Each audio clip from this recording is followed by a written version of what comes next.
Hello friends, எல்லாருக்கும் வணக்கம்.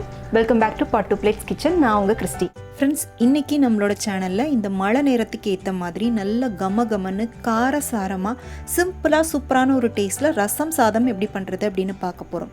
மழை நேரத்தில் எல்லாருக்குமே ரசம் சாதம் சாப்பிட்றது பிடிக்கும். பொதுவாக நம்ம ரசம் தனியாக சாதம் தனியாக பண்ணுவோம். இன்றைக்கி கொஞ்சம் வித்தியாசமாக ரெண்டையும் ஒன்றா சேர்த்து ஒரு 1 pot ரெசிபி மாதிரி பார்க்க போகிறோம். ரொம்ப அருமையான ஒரு டேஸ்ட்டில் இருக்கும். இந்த ரசம் சாதத்துக்கு சைட் டிஷ்ஷாக காரசாரமாக ஒரு உருளைக்கிழங்கு வறுவல் ரெசிபியும் இந்த வீடியோவில் நம்ம பார்க்க போகிறோம். வாங்க வீடியோக்குள்ளே போகலாம்.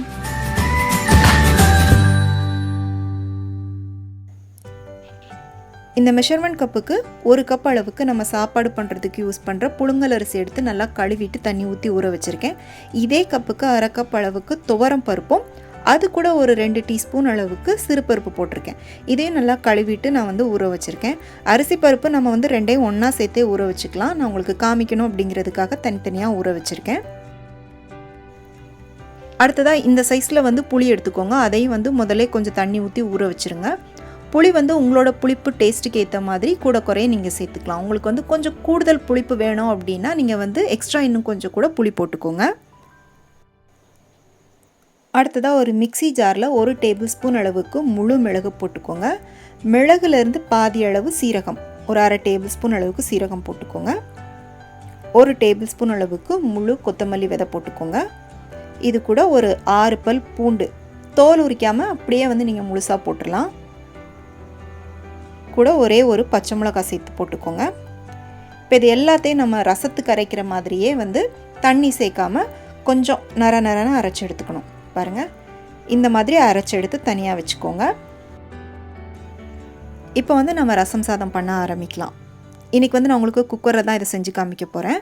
ஒரு குக்கரில் நம்ம ஊற வச்ச அரிசி பருப்பு ரெண்டையும் ஒன்றாவே போட்டுக்கோங்க. இது பார்த்திங்கன்னா ரொம்ப ரொம்ப சிம்பிளான ஒரு ரெசிபி.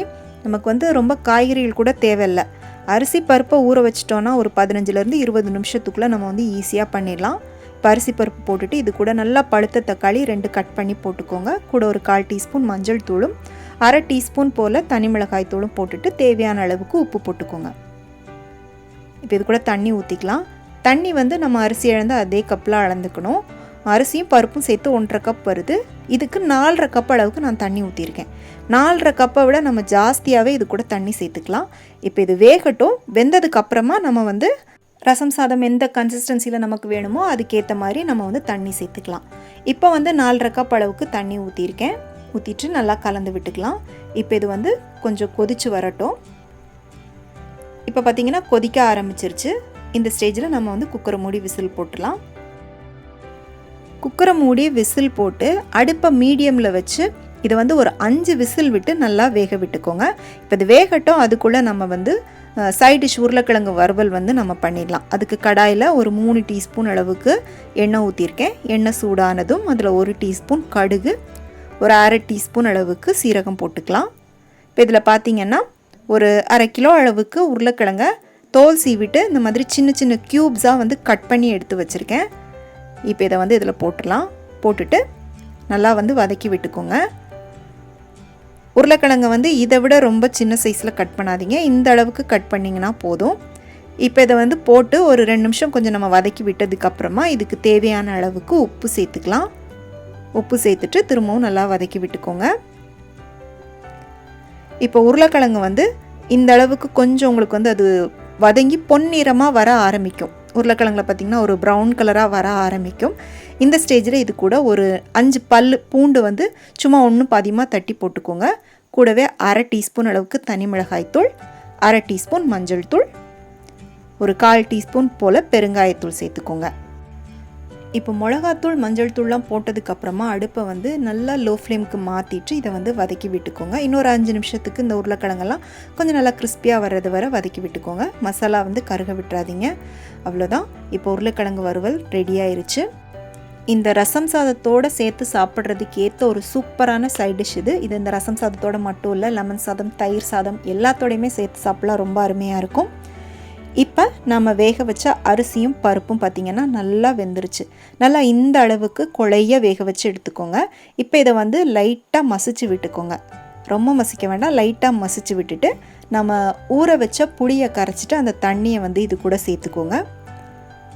சேர்த்துட்டு உங்களுக்கு ரசம் சாதம் வந்து எந்த கன்சிஸ்டன்சியில் வேணுமோ அந்த அளவுக்கு நீங்கள் இப்போ இது கூட எக்ஸ்ட்ரா தண்ணி சேர்த்துக்கலாம். நான் வந்து இந்த கப்புக்கு 2 கப் அளவுக்கு சுடு தண்ணி ஊற்றிருக்கேன். ஊற்றிட்டு நல்லா கலந்து விட்டுக்கலாம். புளி வந்து நம்ம அரிசியும் பருப்பும் நல்லா வெந்ததுக்கு அப்புறமா தான் வந்து அது கூட சேர்க்கணும். முதல்ல வந்து நம்ம சேர்த்தோம் அப்படின்னா அரிசி பருப்பு வேகாது. இப்போ கலந்தாச்சு. இப்போ வந்து நம்ம ஏற்கனவே அரைச்சி வச்ச மிளகு, சீரகம், பூண்டு இதை வந்து இது கூட சேர்த்துக்கலாம். நீங்கள் வந்து ரசப்பொடி யூஸ் பண்ணுவீங்க அப்படின்னா ரசப்பொடி கூட போட்டுக்கலாம். பூண்டு மட்டும் நீங்கள் வந்து தனியாக தட்டி போட்டுக்கோங்க. இப்போ கூடவே நல்லா ஒரு கைப்பிடி அளவுக்கு மல்லித்தழை கட் பண்ணி போட்டுட்டு நல்லா கலந்து விட்டுக்கோங்க. இந்த ஸ்டேஜில் உப்பு செக் பண்ணி பார்த்துட்டு உங்களுக்கு தேவைன்னா போட்டுக்கோங்க. நான் இன்னும் கொஞ்சம் ஒரு அரை கப் அளவுக்கு எக்ஸ்ட்ரா தண்ணி ஊற்றிருக்கேன். இப்போ இதை நல்லா கலந்துட்டு இன்னொரு 5 நிமிஷத்துக்கு நம்ம வந்து கொஞ்சம் கொதிக்க விட்டுக்கலாம். கொதிச்சதுக்கப்புறமா இதை வந்து நம்ம கடைசியாக தாளித்து ஊற்றிக்கலாம். தாளிக்கிறதுக்கு நெய் வந்து யூஸ் பண்ணுங்கள். 1 டீஸ்பூன் நெய் ஊற்றிட்டு அது உருகுனதும் அரை டீஸ்பூன் கடுகு, 1/4 டீஸ்பூன் வெந்தயம் போட்டுக்கோங்க. 4 காஞ்ச மிளகாய், கூடவே ஒரு 1/4 டீஸ்பூன் போல் பெருங்காயத்தூள் போட்டுட்டு கொஞ்சமாக கருவேப்பிலை போட்டுக்கோங்க. போட்டுட்டு இதெல்லாம் கொஞ்சம் நல்லா ஃப்ரை ஆனதும் இதை எடுத்து அப்படியே வந்து நம்ம ரெடி பண்ணி வச்சுருக்கிற இந்த ரசம் சாதத்தில் ஊற்றிக்கோங்க. நெய்யில் வந்து நம்ம தாளித்து ஊற்றுறப்ப அதோட ஃப்ளேவரும் டேஸ்ட்டும் பார்த்திங்கன்னா ரொம்ப நல்லாயிருக்கும். ஊற்றிட்டு நல்லா கலந்து விட்டுக்கோங்க. அவ்வளோதான், நம்மளோட ரொம்ப சிம்பிளான ரசம் சாதம் சூப்பரான டேஸ்ட்டில் ரெடி ஆயிருச்சு. இனி ரசம் தனியாக சாதம் தனியாக பண்ணாமல் இந்த மாதிரி ரொம்ப சிம்பிளாக ரெண்டையும் ஒன்றா சேர்த்து பண்ணி பாருங்கள். இதை நீங்கள் பரிமாறும் போது இது மேலே கொஞ்சம் காரா பூந்தி இருந்துச்சுன்னா போட்டுட்டு நம்மளோட அந்த உருளைக்கிழங்கு வறுவலை சைடிஷாக வச்சு சாப்பிட்டு பாருங்கள். ரொம்ப அருமையான டேஸ்ட்டில் இருக்கும். செஞ்சு பார்த்துட்டு எப்படி இருந்துச்சுன்னு உங்களுடைய கருத்துக்களை எனக்கு மறக்காமல் கீழே கமெண்ட் செக்ஷனில் சொல்லுங்கள். இந்த ரெசிபி உங்களுக்கு பிடிச்சிருந்துச்சுன்னா உங்கள் ஃப்ரெண்ட்ஸ் அண்ட் ஃபேமிலிக்கு ஷேர் பண்ணுங்கள். மீண்டும் வேறொரு ரெசிபியோடு சந்திக்கிறேன். நன்றி, வணக்கம்.